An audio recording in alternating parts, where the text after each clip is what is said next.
Jerome Wade was 41 years old, and until that rainy Tuesday night in Cincinnati, his wife believed she knew exactly what he was worth. He was a project manager with a modest salary, a work truck, and a joint checking account with $340 in it. Priya had done the math. She had already spoken to a lawyer, already changed the locks, already planned where Jerome's garbage bags would sit in the garage he couldn't access. She had spent 14 months building her exit, while sleeping in the same bed as the man she was robbing. So when Jerome pulled into his own driveway that night, and she opened the door 4 inches, chain on, fully dressed, completely composed, she felt certain she had already won. She told him to leave. She closed the door. And Jerome stood in the rain outside a house he owned, next to an oak tree he had planted with his own hands, holding nothing. What Priya never thought to ask, not once in 9 years, was where that second phone came from, or whose name was on the black car that pulled up 2 minutes later. Before we jump into the story, comment where in the world you are watching from and subscribe, because tomorrow's story is one you need to hear. Jerome's windshield wipers swept back and forth in a steady rhythm as he navigated the dark Cincinnati streets. The rain created a soft drumming on the truck's roof, a familiar sound that usually brought comfort after long days on job sites. 11 days in Columbus had been productive, the kind of work that left a man tired in the right ways, knowing problems had been solved and things had been built properly. His work truck, a deliberately ordinary Ford F-150, handled the wet roads with familiar reliability. Like everything else in his visible life, the truck served its purpose without drawing attention. It was the vehicle of a working project manager, nothing more and nothing less. Just as his father had taught him, tools were meant to work, not shine. The digital clock on the dashboard read 10:47 p.m. Traffic had thinned to occasional passing headlights, and the streets were growing quieter as he made his way through familiar neighborhoods. His thoughts drifted to home. Not just the house, but the specific details that made it his. The oak tree he'd planted 7 years ago was growing strong and straight, its roots reaching deep into Ohio soil. He'd chosen that specific spot in the front yard carefully, calculating decades of growth into his decision. Jerome did everything that way, with patience and precision. His marriage to Priya had started the same way. 9 years of building something he thought was solid. She brought polish and charm to their life, while he provided the steady foundation. At least, that's how it had been in the beginning. Lately, there had been subtle shifts he'd noticed but hadn't allowed himself to fully examine. Small changes in routine, slight alterations in tone, tiny variations that most men might miss, but that Jerome, with his trained eye for structural changes, couldn't help but register. Jerome reached into his jacket pocket and pulled out his work phone, the one Priya knew about, the one that matched his visible life. His other phone, sleeker and newer, stayed secured in his inner pocket, where it had always been, unknown to her. Some things weren't meant to be shared until the right moment. Another lesson from his father. He dialed Priya's number, watching the rain-slicked road ahead as the phone rang. Once, twice, 3 times, 4, then voicemail. Her recorded voice, warm and professional. "You've reached Priya Wade. Please leave a message." Jerome ended the call without leaving one. He noted the lack of response the same way he'd note a hairline crack in a foundation, something to be observed and factored into larger calculations, but not reacted to emotionally. The neighborhood streets became more familiar as he turned onto his own block. The houses here were solid middle-class homes, well-maintained but modest. His house sat halfway down the street, a 2-story colonial that normally welcomed him with warm exterior lights. Tonight, though, the house was dark. The timer-controlled lights that had functioned perfectly for years were off. He pulled into the driveway, the truck's headlights sweeping across the garage door. Reaching for his key fob, Jerome pressed the button for the garage door opener. The small LED flashed red. Code not recognized. He tried again. Same response. Moving with the same deliberate calm that defined all his actions, Jerome stepped out into the rain. He walked to the side door, key in hand. The deadbolt had been thrown from inside. The front door yielded the same result. Jerome knocked, his knuckles making a solid sound against the wood. He waited, rain soaking into his jacket. When no response came, he knocked again. Harder this time. The porch light snapped on, sudden and harsh. He heard footsteps inside, then the sound of the chain being drawn across its track. The door opened 4 inches, revealing Priya's face. She was fully dressed, her makeup perfect, her expression composed in a way that spoke of rehearsal rather than surprise. She had been waiting. "I changed the locks this afternoon," she said, her voice steady and practiced. "Your things are in the garage. I've already spoken to a lawyer. I need you to leave." "What is happening?" Jerome asked, his voice level despite the rain running down his face. Priya's response was simple, final. "I need you to go, Jerome." The door closed with a soft click. Jerome stood motionless, rain falling steadily around him. His work truck sat in the driveway. His bag held his laptop and work document. The joint account Priya knew about contained $340. These were the visible pieces of his life, the ones she had calculated into her plans. Jerome turned slightly, looking at the oak tree he'd planted. Its branches moved gently in the rain, strong and rooted. Then, with the same quiet precision that marked everything he did, he reached into his jacket and removed his second phone. He made a single call. "Go ahead and bring it around," he said softly. He ended the call and stood at the end of his driveway, hands loose at his sides, waiting in the rain, as though this moment had always been part of a larger blueprint. 2 minutes passed like water flowing over stone, steady, measureless, inevitable. Jerome stood motionless at the end of his driveway, the rain settling into his clothes with the same patience he'd inherited from his father. Each drop was a timer counting down to something Priya hadn't calculated. Headlights appeared at the top of the street, their beams cutting through the rain with deliberate grace. The vehicle moved unhurried, like something that had never needed to prove its worth. As it drew closer, its form became clear. A Rolls-Royce Cullinan, completely blacked out from its massive grille to its tinted windows.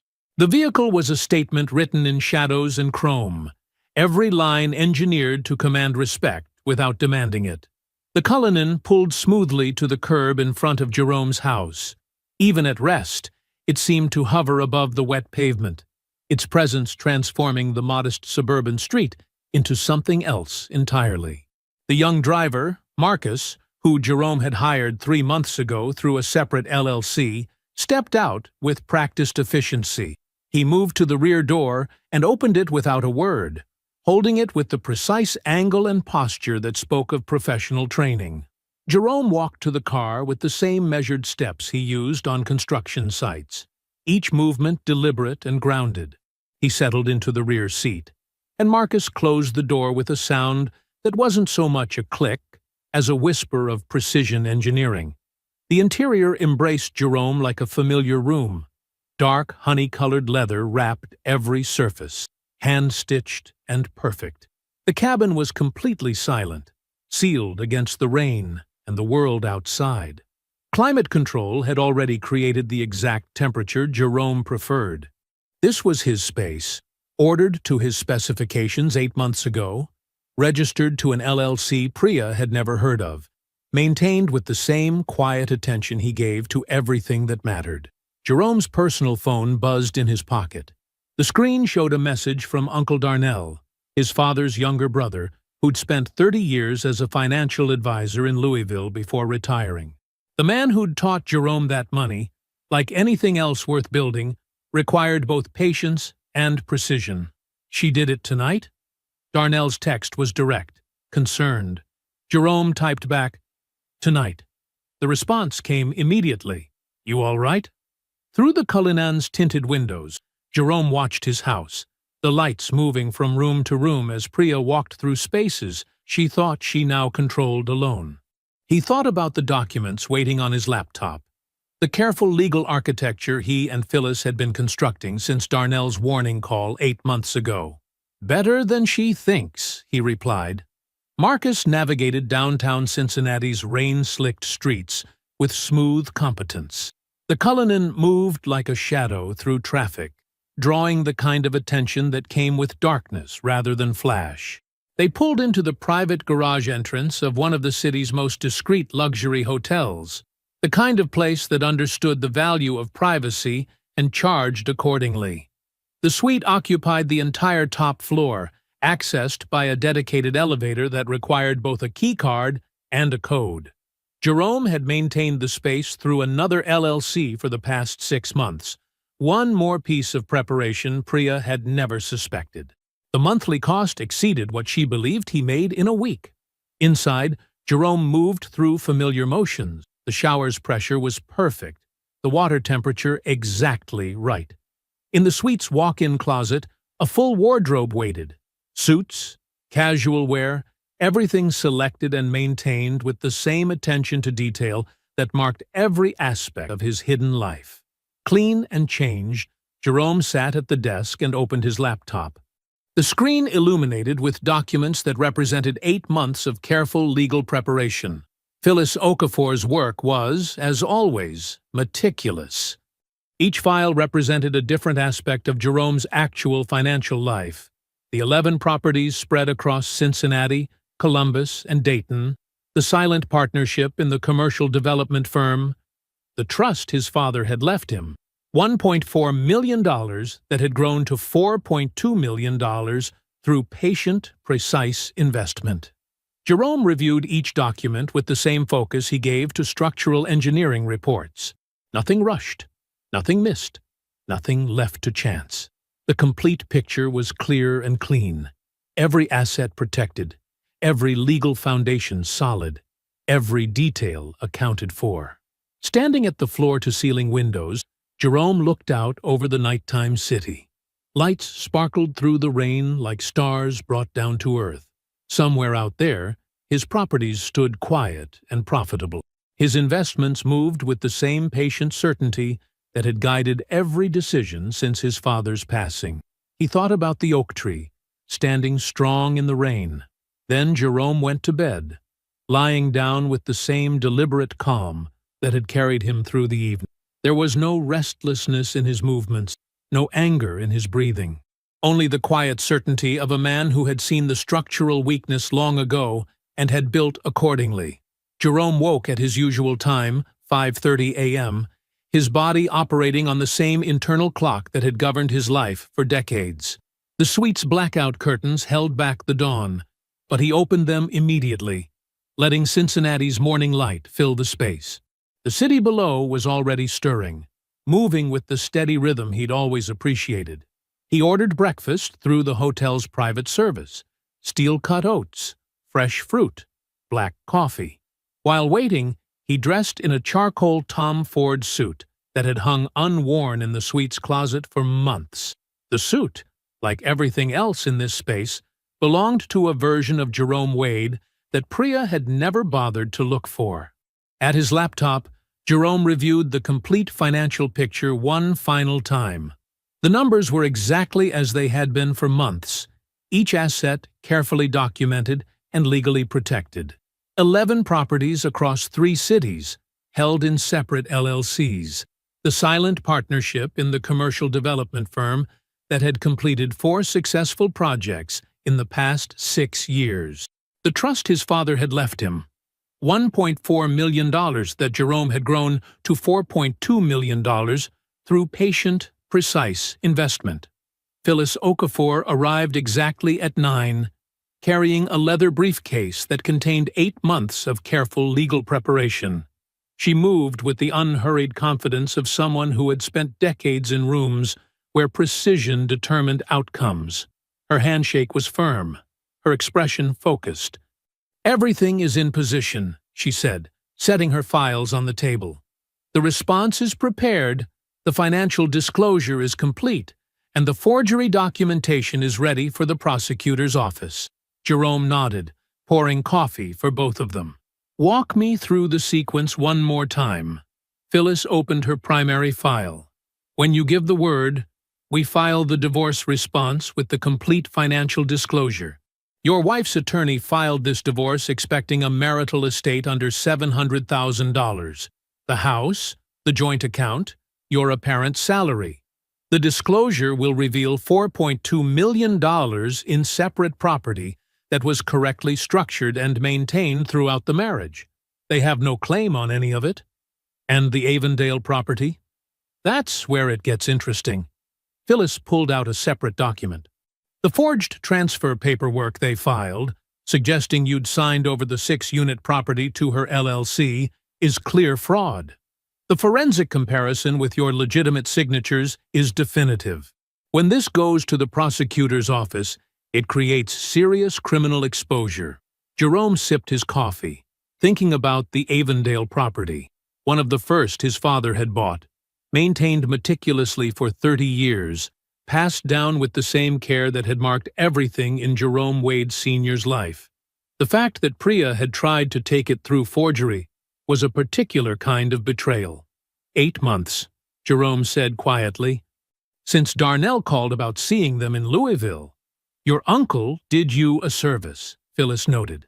That warning gave us time to build this properly. Every asset is protected, every document is in order, and every legal foundation is solid. When this hits, it hits all at once. Jerome stood, walking to the window. Hold the filing for a few more days. I need to complete the investigation into Victor's professional conduct before we trigger everything simultaneously. Understood. Phyllis began gathering her files. The documents are ready. When you give the word, everything moves within the hour. Jerome walked her to the door, thanking her with the same quiet courtesy he'd shown since their first meeting 8 months ago. Once she was gone, he returned to the window, looking out over the city he'd quietly built a significant stake in, while maintaining the appearance of a simple project manager. He pulled out his phone and called Darnell. His uncle answered on the first ring.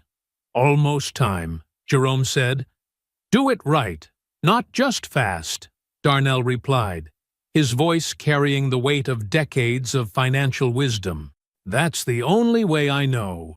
After ending the call, Jerome began organizing his materials for Monday's return to work. His desk at the construction firm would look exactly as it always had. His manner would be unchanged. His interactions would remain professional and measured. The surface would show nothing different, while everything underneath was already decided. Like his father before him, Jerome understood that the most important work happened in the quiet spaces between what people thought they saw and what actually existed. Jerome pulled into the company parking lot at exactly 7:15 a.m. Monday morning, the same time he'd arrived for the past 11 years. His work truck, a practical Ford F-150 with the company logo, fit perfectly into his usual spot. Nothing about his appearance or manner suggested anything had changed. Inside, he nodded to the security guard, picked up his messages from the front desk, and walked to his office with the same measured pace he always used. The morning light filtered through the blinds as he settled into his routine, reviewing project timelines and contractor schedules with practiced efficiency. His team filtered in for their regular 8 a.m. meeting. Jerome led the discussion as he always did, working through each item on the agenda with clear direction and calm authority. Only at the end did he address what everyone had likely heard through the office grapevine. I should mention, he said, his voice steady, that Priya and I are separating. I'm handling it, and it won't affect our work here. If anyone needs me, my cell phone remains the same. He moved directly to the next topic without pause. His team exchanged quick glances but followed his lead.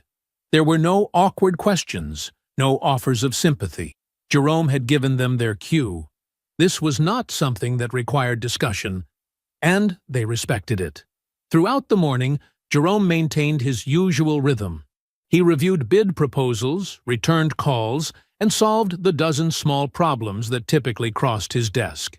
If anyone noticed that he seemed particularly focused, they likely attributed it to work being his refuge from personal matters.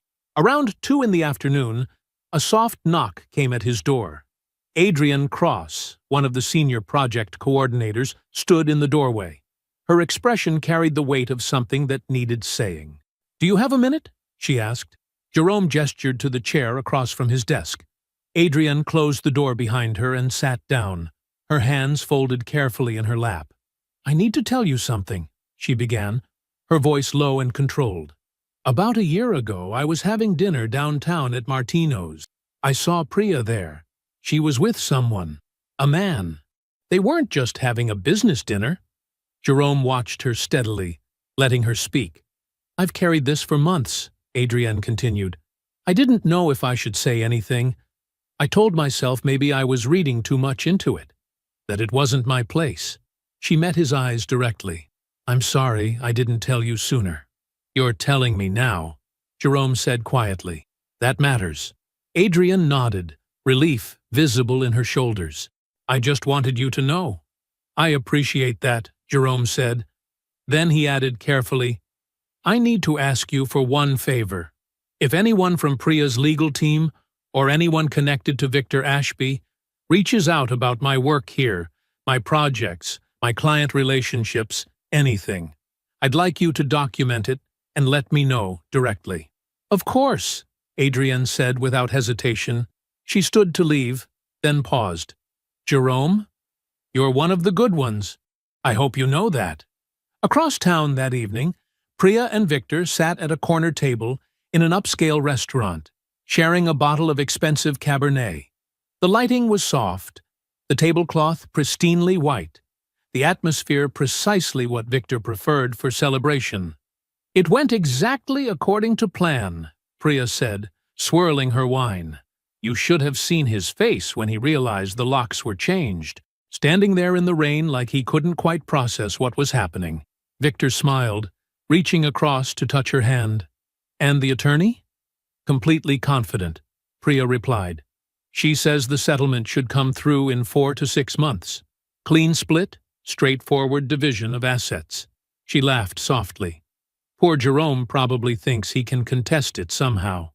Victor raised his glass, the crystal catching the light. In his mind, he was already allocating the expected settlement funds, expansion of the design firm, new office space, perhaps that showroom in Over the Rhine they'd discussed. "To the next chapter," he said smoothly, every word carrying the weight of absolute certainty. Priya clinked her glass against his. Victor took a long drink, his expression confident and satisfied. The wine was perfect, the evening was perfect, and the future seemed perfectly arranged before them. He had no idea that the foundation he was building on didn't exist. Jerome sat in his office late Wednesday evening, the building quiet except for the soft hum of the HVAC system. On his desk, 3 folders lay open, each containing documentation from different sources, each telling part of a story Victor Ashby never expected anyone to piece together. His industry contact, Marcus Chen, had delivered the first batch of evidence that morning. Marcus ran business development for one of Cincinnati's largest commercial architecture firms, and had crossed paths with Victor Ashby numerous times over the past 3 years. "I thought it was strange," Marcus had said, sliding the documents across the conference room table at their breakfast meeting. "Victor's firm kept landing these contracts that seemed just outside their usual scope. Then I started hearing your name come up in conversations with clients." Jerome spread out the proposal documents Marcus had gathered. 3 major commercial design contracts awarded to Victor's firm between 2021 and 2023. The Hamilton Tower renovation, the River Point retail complex, the new University Medical Center wing. Combined value, just over $4 million in design fees. In each case, Victor had positioned his firm as having a special relationship with Wade Construction Management, Jerome's employer.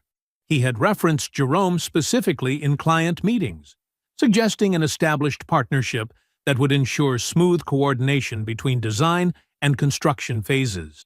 He told the Hamilton Tower people you'd personally overseen 3 of his previous projects, Marcus explained. Said you'd vouch for his firm's capabilities. Jerome made notes in his precise handwriting.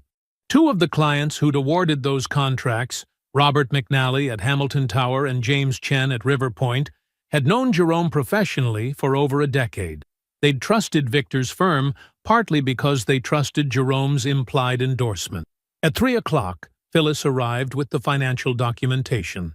They spread the LLC filings across Jerome's conference table, creating a timeline of transactions that told its own damning story. "Look at the vendor invoices," Phyllis said, pointing to a series of highlighted entries. "Everything's inflated by 15 to 20%. The excess gets moved to this holding account, then transferred in smaller amounts to a joint personal account, opened by Victor and Priya 14 months ago." Jerome studied the account opening documentation. The timing was precise. Exactly 2 months before Darnell had spotted them together in Louisville. 4 months before the first forged transfer attempt on the Avondale property. "They've been financially entangled longer than either of them has admitted," Jerome observed quietly. "And they've been sloppy about it," Phyllis added. "The pattern is clear enough that a basic audit would catch it. They clearly weren't expecting anyone to look closely." Jerome moved methodically through each piece of evidence, organizing everything into a comprehensive timeline. Victor had used Jerome's professional reputation to secure contracts worth millions. He had extracted funds through inflated invoices. He had opened joint accounts with Priya, while she was still presenting herself as fully committed to her marriage. The professional fraud is actually worse than the financial irregularities, Phyllis noted. Those contracts were awarded partly based on your implied endorsement. McNally and Chen need to know they were misled. Jerome nodded, thinking of Robert McNally, a man he'd worked with since his early days in construction management. McNally had always operated on the principle that a person's word was their bond. "Have you prepared the notification packages for the clients?" Jerome asked. "Complete and ready to go," Phyllis confirmed. Full documentation of Victor's misrepresentation, copies of the relevant proposal meetings where he invoked your name, timeline of the actual relationship, or lack thereof, between your companies. Jerome closed the last folder and looked at the neat stack of evidence they'd assembled. "We have everything we need on him?" "More than enough," Phyllis said. "The professional fraud alone would severely damage his standing in the industry. The financial irregularities in the LLC might constitute actual criminal fraud, depending on how the prosecutor's office views it. At minimum, it opens him to significant civil liability." Jerome was quiet for a moment, considering the full weight of what they'd uncovered. Then he said simply, "Prepare it all. When we file the divorce response, this goes to McNally and Chen simultaneously. Everything drops at once." "It will be comprehensive," Phyllis assured him. "Victor won't see it coming until it's already done." The diner sat on the corner of Madison and Edwards, a plain brick building that had been serving breakfast to early risers since 1962. Jerome arrived at 6:45 a.m., 15 minutes before the agreed time.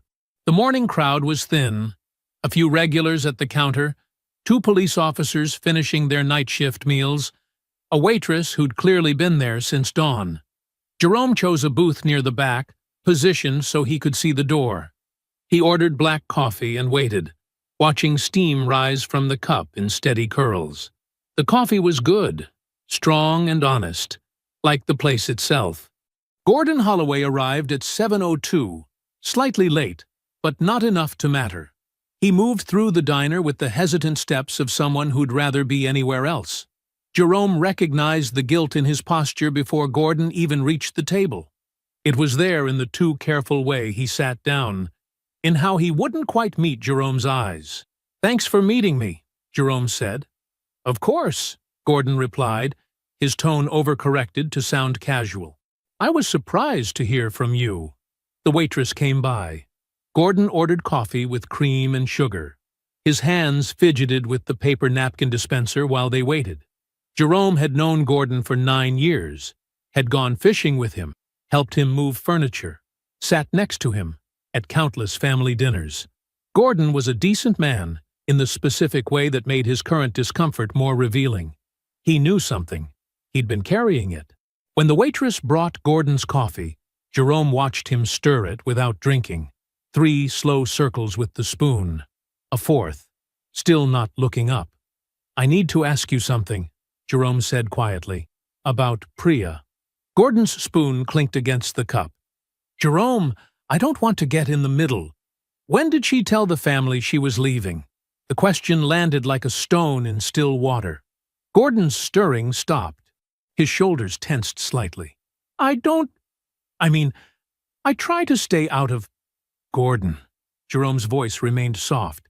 "I'm not here to put you in anything. I just need to know when." The diner's ambient noise seemed to fade.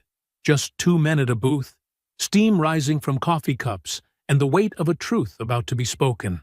Gordon stared into his coffee for what felt like a very long time. When he finally spoke, his voice was barely above a whisper. 14 months ago. He swallowed. She told Mom first, then the rest of us at dinner that Sunday. She said she'd already decided. Jerome absorbed this with perfect stillness. 14 months. Before Darnell's warning call about Louisville. Before the forged transfer attempt. Before Jerome had any reason to doubt their marriage was intact. 14 months of ordinary mornings. Of discussing paint colors for the guest room. Of planning the garden for spring. Of Jerome kissing her goodbye before work. Of cooking dinner together. Of talking about their days. 14 months of her family, knowing it was already over while Jerome built their future alone. "She made us promise not to say anything," Gordon added, as if this somehow helped. "She said she needed time to—" "It's okay," Jerome interrupted softly. He reached for his wallet and placed enough cash on the table to cover both coffees plus a generous tip. "Thank you for telling me now." He stood, straightened his jacket, and walked out of the diner without looking back. Gordon remained at the booth, staring into his untouched coffee, as if it might offer absolution. Jerome got into the Cullinan and sat perfectly still behind the wheel. The morning sun slanted through the windshield, warming the leather interior. Traffic moved steadily past on Madison. The world continued its ordinary rhythm, while Jerome processed what 14 months really meant. Not the money, not the forgery, not even the affair itself, but 14 months of performing a marriage that existed only for him. 14 months of being alone without knowing it. He sat unmoving for several minutes, one hand resting lightly on the steering wheel. Then he started the engine, pulled smoothly into traffic, and called Phyllis. "File everything," he said simply. "Tomorrow morning." The hotel suite felt different that evening, more purposeful, like an operating room before surgery. Jerome sat at the dining table with Phyllis Okafor and Margaret Pruitt, his divorce attorney, surrounded by precisely organized stacks of documents. The city lights twinkled through the floor-to-ceiling windows, creating a backdrop that felt appropriately dramatic for what they were about to set in motion. "Let's confirm the sequence one more time," Margaret said, spreading out a timeline she'd drafted. Her voice carried the steady confidence of someone who had orchestrated complex legal maneuvers many times before. Jerome nodded, his expression calm. "Walk me through it." Phyllis opened her leather portfolio. "At exactly 9 a.m. tomorrow, I file the divorce response with the full financial disclosure. Every asset, every account, every property, $4.2 million in total. All of it properly structured as separate property throughout the marriage." "The moment that hits," Margaret added, "Priya's attorney will have to completely reassess their strategy." They filed expecting a modest marital estate under $700,000. This changes everything for them. Simultaneously, Phyllis continued, the forgery documentation goes to the prosecutor's office. We've got the forensic handwriting analysis confirming the Avondale transfer document was falsified. plus the paper trail showing Priya attempted to record the fraudulent transfer. Jerome examined the forensics report one last time. His father's voice echoed in his memory. "Pay attention to the details, son. That's where the truth lives." "I'll make the calls to Thomas Reed and Michael Chen myself," Jerome said, referring to the commercial clients whose contracts were won using his name. "They deserve to hear it directly from me." Margaret slid 2 prepared statements across the table. These outline exactly what to say. Stick to the facts. No emotional language. Just that Victor Ashby used your name and professional reputation without consent to secure those contracts. "Thomas will pull immediately," Jerome said with quiet certainty. "He values reputation above everything else." Phyllis moved to the next item. "Once those calls are made, I file the civil claim regarding the LLC financial irregularities. That will trigger an automatic freeze on the joint account Victor and Priya established 14 months ago. The documentation shows clear patterns of inflated vendor invoices being used to extract cash." Jerome stood and walked to the window, processing each step. The city sprawled below, thousands of lights marking thousands of lives continuing their ordinary course. Tomorrow, 2 of those lives would be fundamentally disrupted. "What about the Avondale tenants?" he asked, turning back to face the attorneys. Margaret checked her notes. "We've drafted a letter informing them that the ownership dispute is being resolved, and they'll receive formal documentation within 30 days. Their leases remain valid and protected throughout this process." "Good," Jerome said. "They shouldn't suffer for other people's choices." They spent the next hour reviewing every document, every filing, every planned action. Jerome asked precise questions, seeking clarity on specific legal language and timing. There was no excitement in his manner, no anticipation of revenge. He approached it like any other project, with thoroughness and attention to detail. As the meeting concluded, Phyllis gathered her files. "Everything is ready, Jerome. At 9 a.m. tomorrow, it all begins." Margaret stood as well. "Try to get some rest tonight. Tomorrow will be intense, even if everything goes exactly as planned." Jerome walked them to the door, thanking them both with quiet sincerity. When they were gone, he returned to the window. The city had grown quieter, but it never truly slept. Neither would he, probably. He thought about the oak tree in front of his former home, about standing in the rain that night, about the look on Priya's face through the 4-inch gap of the chained door. He thought about his father's words again.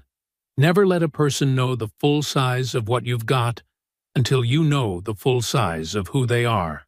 Standing there in the quiet suite, Jerome finally understood. His father hadn't been teaching him to be secretive.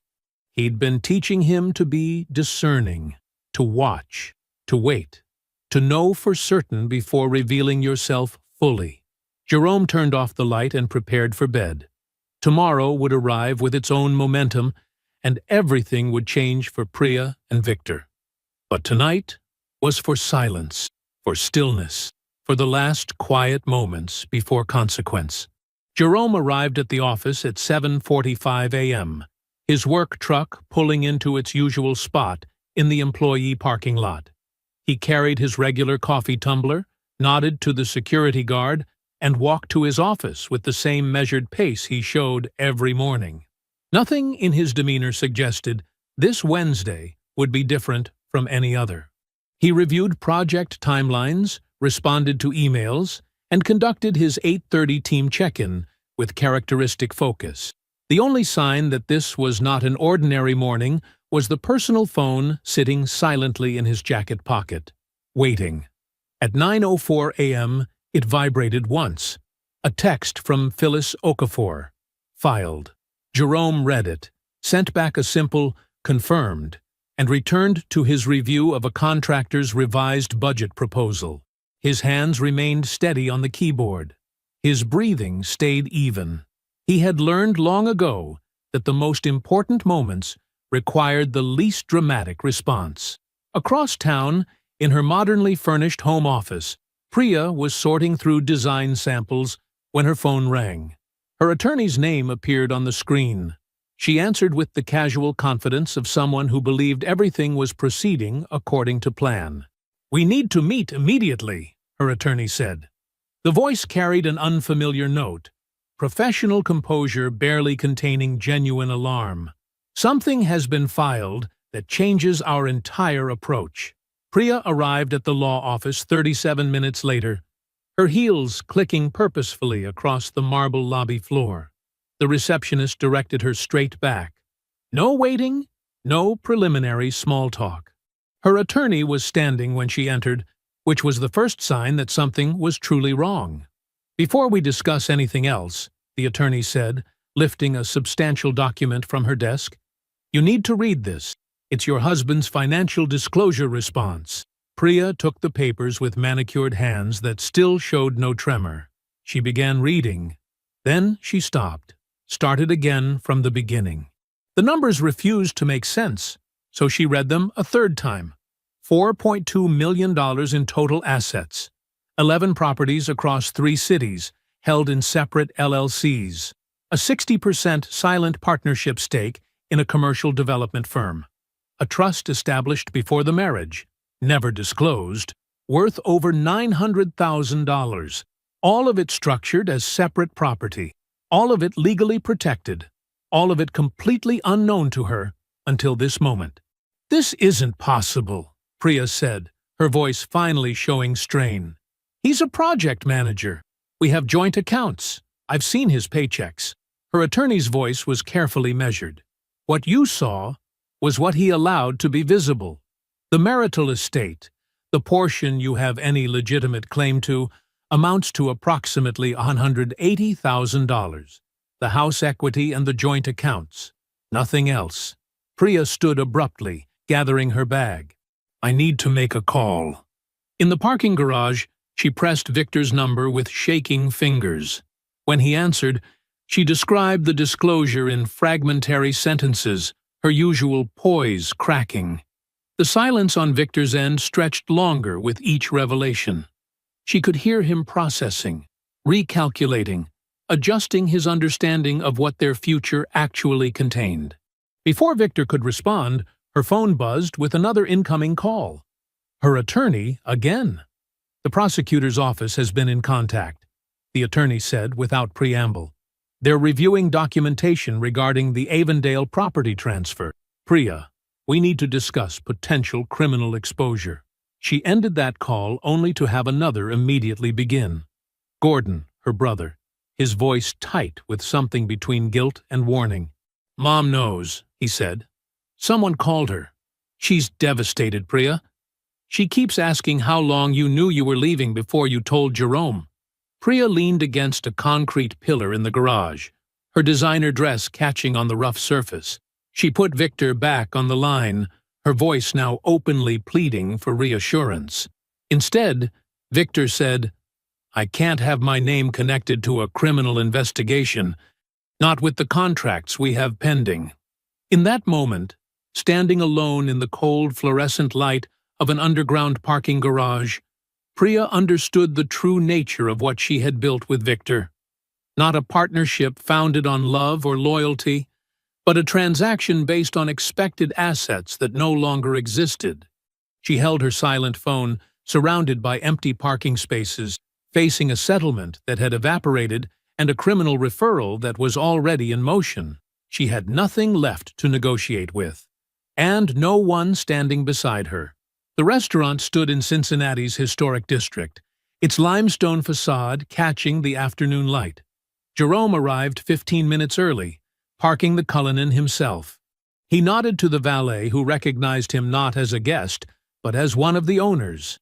Inside, the host's face brightened with genuine warmth.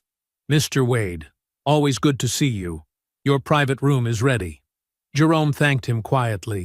He had owned 12% of this restaurant for 4 years.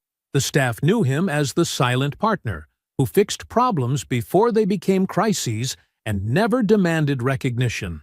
He waited in the lobby, hands loose at his sides, watching the street through the front windows. Priya arrived precisely on time, in a cream-colored dress that probably cost more than most people's monthly rent. She entered with practiced poise, her chin lifted slightly, the way she carried herself in client meetings when she needed to project authority. She saw Jerome first, then noticed how the host immediately approached him rather than her. "Mr. Wade, shall I show you and your guest to your room?" The word "your" landed with precise weight. Priya's step faltered almost imperceptibly. She had prepared for this meeting, believing she still held some advantage of familiarity, some ability to manage Jerome's reactions the way she always had. But this small moment, the host's deference, the private room, the clear indication that Jerome owned some part of this space, disrupted her script before it began. They followed the host through the main dining room, past tables of people who nodded to Jerome with varying degrees of recognition. The private room was in the back, warm wood panels and soft lighting, a single table set for two. Jerome held Priya's chair without ceremony. They sat. Priya spoke first, her voice carrying the careful modulation of someone who had rehearsed their lines. "I know this isn't how either of us wanted things to end. I hope we can handle this like adults. I never meant for it to become—" She trailed off, perhaps realizing that every word sounded hollow in this room that partially belonged to the man she had tried to leave with nothing. Jerome let the silence hold for a moment. Then he reached into his jacket and withdrew a single photograph. He placed it on the table between them. Priya and Victor at a Louisville restaurant, time stamped 14 months ago. They were sitting close, his hand on her wrist, both of them laughing at something just said. "I'm not here about the affair," Jerome said quietly. "I've made my peace with what that means about you." He opened a thin folder and began laying out documents one by one. His voice remained steady, almost gentle, as he walked her through each item.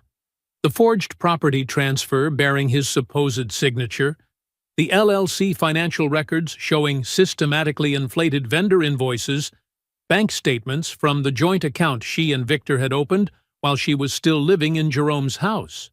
He spoke from memory, never once referring to the papers. He had lived with this information long enough to know every detail by heart. "You looked at me for 9 years, he said, "and saw exactly what you expected to see. A salary, a work truck, a modest joint account. You decided that was the whole picture." He paused, meeting her eyes directly. "You never asked who I actually was." Priya's hands were perfectly still in her lap, but her breathing had become shallow. The careful script she had prepared was useless against this version of Jerome. This man who spoke with quiet certainty about things she had believed were perfectly hidden. "These clients," Jerome continued, indicating another document, "who were told I would be connected to their projects. They trusted you because they trusted me. That trust wasn't yours to spend." A waiter appeared briefly with water, nodding to Jerome with familiar respect before withdrawing. The moment underscored everything. This was Jerome's space, Jerome's timing, Jerome's truth finally spoken aloud. Jerome stood, straightening his jacket, with the same unhurried movement he had always shown. "I want you to understand that I'm not angry," he said. "I'm clear. Those are different things." He turned and walked out of the private room without looking back. The door closed silently behind him. Priya sat alone at the table, surrounded by documents that mapped the precise shape of her miscalculation. Through the walls, she could hear the muted sounds of the restaurant, Jerome's restaurant, at least in part, continuing its normal service. She did not move for a long time. There was nothing left to negotiate, nothing left to manage, nothing left to perform. The consequences arrived like a tide, steady, inevitable, and permanent. No single wave, but the constant press of water against foundations until what was poorly built simply washed away. The civil settlement landed first. Under the weight of the forgery documentation, Priya's attorney advised her to accept terms that included repaying all rental income extracted during the fraudulent Avondale transfer attempt.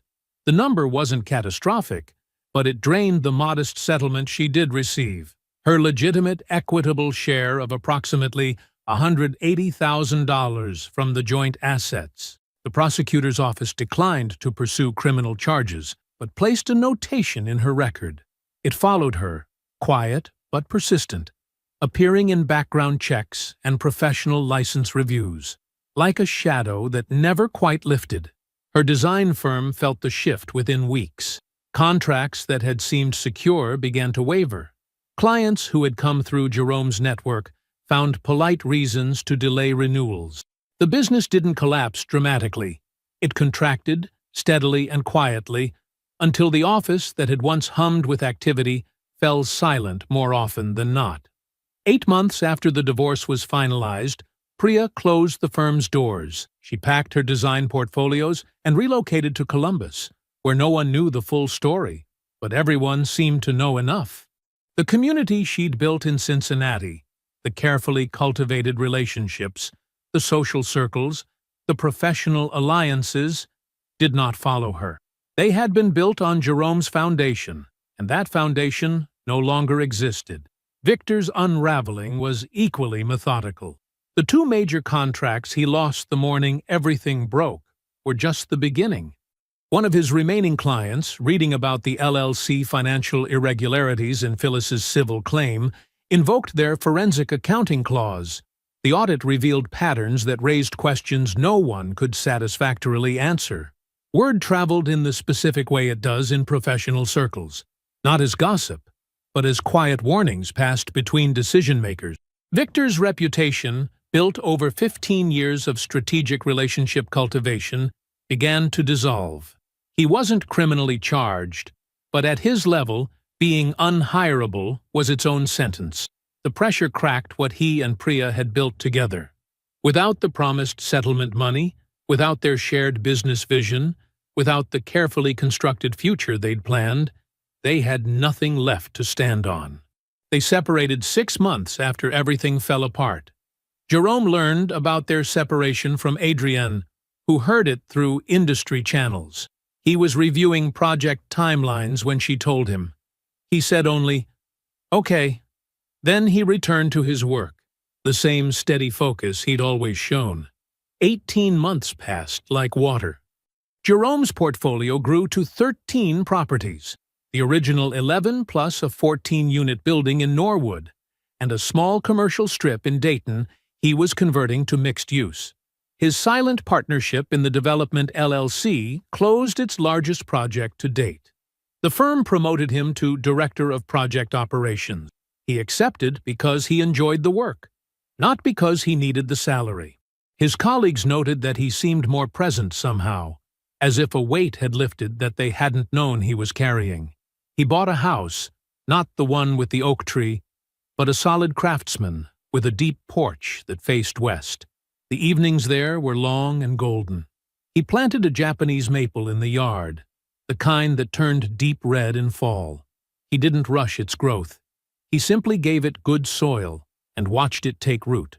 Celeste came into his life gradually, the way the best things often do. A nurse with direct eyes and patient hands, she laughed at his attempts at jokes even when they didn't quite land. She had a key to his house, but never presumed about what that meant. Jerome hadn't shown her the full picture yet, but he was beginning to think she was someone worth showing. In his home office drawer, he kept one document, the first filing Phyllis had prepared for him, dated the morning after Darnell's warning call. Sometimes he looked at it, not with regret, but with a kind of quiet recognition. This was the moment he chose preparation over hope, action over wishful thinking. On a rain-misted Saturday morning, Jerome stood outside the Norwood property, reviewing a contractor's punch list. The rain fell lightly, more suggestion than substance. He looked up from the papers and thought briefly about another driveway, changed locks, an oak tree. He remembered the specific feeling of standing in the wet dark, trying to find words that wouldn't come. 2 minutes. That's all it had taken then. He walked to the Cullinan parked at the curb and got behind the wheel himself. something he rarely did. The navigation system waited for input. He typed in Darnell's address in Louisville, deciding to surprise the old man. Maybe take him somewhere unreasonably good for lunch. The rain picked up slightly as he pulled away from the curb. The wipers moved across the windshield in their quiet, steady rhythm, clearing the view ahead of everything that had once obscured it. Jerome drove.